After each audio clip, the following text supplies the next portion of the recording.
এবার এই নিয়ে যদি মনে হয় বাবা তবুও দেখা যাবে একটা টানলে একটা আসছে। একটু ম্যাজিক করে কেটে দিলাম, এই নিন, কেটে দিয়েছি, এই নিন। আবার একটু ম্যাজিক কৌশলে জুড়ে দিচ্ছে, এই দেখুন। ম্যাজিক শিখে ঘরে তৈরি করে সবাইকে দেখান, শিখে দেবো। আগে দেখুন ম্যাজিকটি কি হচ্ছে, খুব মজাদার ম্যাজিক। মানে ব্যাপারটা হচ্ছে একজনকে টানলে আরেকজন চলে আসছে। কেন আসছে জানেন? এদের মধ্যে একটা কানেকশন রয়েছে, তবে সেটা ম্যাজিক কানেকশন, ম্যাজিকের মাধ্যমে কানেকশন আছে। মানে এখান থেকে এখানে জয়েন্ট নেই, এই দেখুন নেই, বললাম তো ম্যাজিকে রয়েছে। তবুও দেখা যাবে একটা টানলে একটা আসছে। ম্যাজিকটা কিন্তু একটু প্র্যাকটিস করে নিয়ে দেখাতে হয়। প্র্যাকটিস ছাড়া কিন্তু ম্যাজিকটা একটু কঠিন মনে হবে। আচ্ছা, এখান থেকে এখানে, তাই হলে তো সবাই করে নেবে। ম্যাজিক হলো কি?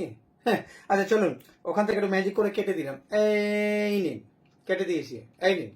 আবার একটু ম্যাজিক কৌশলে জুড়ে দিচ্ছে, এই দেখুন। রে কি সুন্দর হচ্ছে, বাহ। এখানটা দেখ, বললাম তো নেই কানেকশন। আচ্ছা, কানেকশনটা করে নিতে হবে আপনাকে। এই নিয়ে এই কানেকশন করুন, এবার টানুন, এই চলে আসবে। এখানে চাবি দিন, তাও হয়ে যাবে। এবার এই নিয়ে যদি মনে হয় বাবা এখানেও হবে। কি করে হলো শিখিয়ে দিচ্ছি।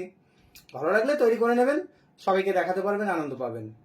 আর ম্যাজিক কৌশল জেনে যাওয়ার পরে সব ম্যাজিকই কিন্তু সোজা মনে হয়, তবে শিখে গিয়ে আবার অনেকে ভুলভাল মন্তব্য করেন, সেটা করবেন না। দেখুন, ভালো লাগবে। আসল কৌশল কি করে হলো, আমি তৈরি কি করে করেছি। ম্যাজিকটি তৈরি করতে গেলে আপনাকে দুটো এরকম পাইপ জোগাড় করতে হবে। মানে একটা বড় পাইপকে কেটে আপনি দুটো টুকরো করে নিন, আপনার মতো করে আরো বড় করতে পারেন। এবার আসল যে চালাকি, যার সাহায্যে হয় ম্যাজিক, নিন আমি একটা দিয়ে ব্যাপারটা বোঝাই, তাহলে ক্লিয়ার হয়ে যাবে। একটু টাইম লাগবে, কিন্তু ম্যাজিক শিখতে গেলে একটু ধৈর্য ধরে টাইম দিতে হয়, না হলে সব খেলা তো সম্ভব নয়। আর শিখে নিলেন মানে আপনি করতে পারবেন এরকম কোনো গ্যারান্টি নেই। একদম 100% আপনি পারবেন না, আমি গ্যারান্টি দিয়ে দিলাম। কৌশল জানতে হবে পুরোপুরি, তারপরেই সম্ভব। যাক, রাগ করবেন না, অত কড়াকড়ি ভাবে বলছি বলে রাগ করবেন না। ম্যাজিকটি দেখুন, শিখুন, দেখবেন, শিখবেন সারা জীবনে একবার, আর মনে থাকলে সারা জীবন দেখাতে পারবেন। আসুন, মেইন কৌশল আপনাকে জোগাড় করতে হবে একটা বড় পাইপ, সেখান থেকে এরকম দুটো টুকরো কেটে নিন। আর ম্যাজিকটির আসল যে রহস্য, সেটা হচ্ছে দেখুন, আমি এটার মধ্যে কি করেছি,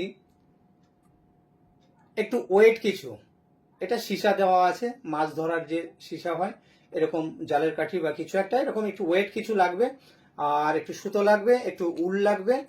আর এখানে একটু ফুটো করে এই জিনিসটা করে নিচ্ছেন, মানে এই আছে, এই ছেড়ে দিলে চলে যাচ্ছে। এটাই হচ্ছে আসল কৌশল। এবার যখন আমি শুরু করেছিলাম, এবার শুরুটা হচ্ছে দুটো এক জায়গা ছিল, দুটো একইভাবে করা আছে, নিচু করে রেখে এই শুরু করেছিলাম, এই একটা টানলাম। সাধারণভাবে এটা কি হয়, যদি একটু উঁচু করি তাহলে সাধারণত চলে যাবে নিচে। তবে ম্যাজিকটা যখন দেখাচ্ছিলাম তখন কিন্তু অনেকটা প্র্যাকটিস আপনার করতে হবে। এই টানছেন, এবার আস্তে আস্তে এটা উঁচু হচ্ছে, এই উঁচু হচ্ছে, ওটা টানছেন, এখন ছেড়ে দিলে চলে যাবে। কিন্তু মানে এই টেনে ধরে আছেন, আবার নিচু করে দিলাম। তার মানে ব্যাপারটা হচ্ছে, এটা যখন আমি টানবো, ওইটা আস্তে আস্তে উঁচু হবে, আবার নিচু হয়ে যাবে। আবার এটা করছি, এটা 2-3 বার 4 বার করার পরে বলছে এখানে কানেকশন, বলে একটু কেটে দিলাম অভিনয় করে। এবার দেখাচ্ছে না না, কানেকশন নেই। এবার কিন্তু দেখুন, এটা টানছি, ওটা আস্তে আস্তে উঁচু হচ্ছে, এটা নিচু হয়ে গেল। আবার এটা টানছি, এটা উঁচু হয়ে গেল। এবার এটা বডি এভাবে হেলিয়ে দুলিয়ে করুন, তাহলে ব্যাপারটা মানুষের চোখে আসবে না। আচ্ছা আচ্ছা, এখানে না না না, এখানে আপনি ভাবছেন রাখিনি কানেকশন, বললাম তো বলে। এবার ধরুন এটা একটু দূরে নিয়ে নিলেন, এরকম যে না, কোনো কানেকশনই নেই। এবার বোঝানোর পরে আসল ব্যাপারটা হচ্ছে, এটা উঁচু করতে হবে। এবার ধরুন এটাকে একটু এরকম চাবি দিয়ে ওটা উঁচু করছেন, মানে মানুষের ধ্যান থাকবে এই দিকটায়।